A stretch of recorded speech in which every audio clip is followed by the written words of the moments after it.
तुमच्याकडे केवळ राजकारणी म्हणून नाही तर एक युथ आयकॉन म्हणून हे पाहिलं जातं. तर या मुलाखतीच्या शेवटी तुम्ही तरुणांना काय संदेश द्याल?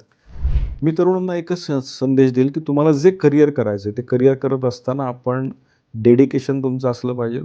डोळे उघडे ठेवून स्वप्न बघण्याची वृत्ती असली पाहिजे. डोळे बंद करून सगळेच स्वप्न बघतात आणि प्रत्येकाच्या आयुष्यात एक मेंटॉर असतो. मेंटॉर असतो आणि एक आपण म्हणूयात, की एक आशीर्वाद देणारा किंवा एक चेहरा असा असतो, की आपल्याला तसं काहीतरी होण्याची इच्छा असते.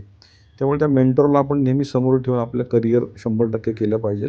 डेडिकेशन हे अत्यंत महत्त्वाचं आहे. जर डेडिकेशन आपल्यामध्ये असेल, तर आपण 100% पुढे जाऊ शकतो. जाताना मी एवढंच सांगेल, की मधमाशी काय करते? मध गोळा करण्याचं काम करते. माणूस ते पळवण्याचं काम करतो. एकदा त्या मधमाशीला माणूस विचारतो, की "हे का गं बाई, तू हे काम कधीपर्यंत करणार आहेस?" त्यावेळेस मधमाशी म्हणते, "माझ्यातली मध बनवण्याची कला जोपर्यंत माणूस पळवून नेणार नाही, तोपर्यंत माझं काम मी सातत्यानं क्या करेन." बात है! मला असं वाटतं कुठलंही काम तुमचं रेग्युलॅरिटी, सातत्य जर असेल, तर 100% तुम्ही सक्सेस मिळवू शकता. त्यामुळे एखादी गोष्ट केली, एकदा फेल्युअर येईल, दुसऱ्यांदा फेल्युअर, पण तिसऱ्यांदा सक्सेस नक्की मिळेल. त्यामुळे हाती घेतलेलं काम सोडू नका. सक्सेस तुमची वाट बघत असतो.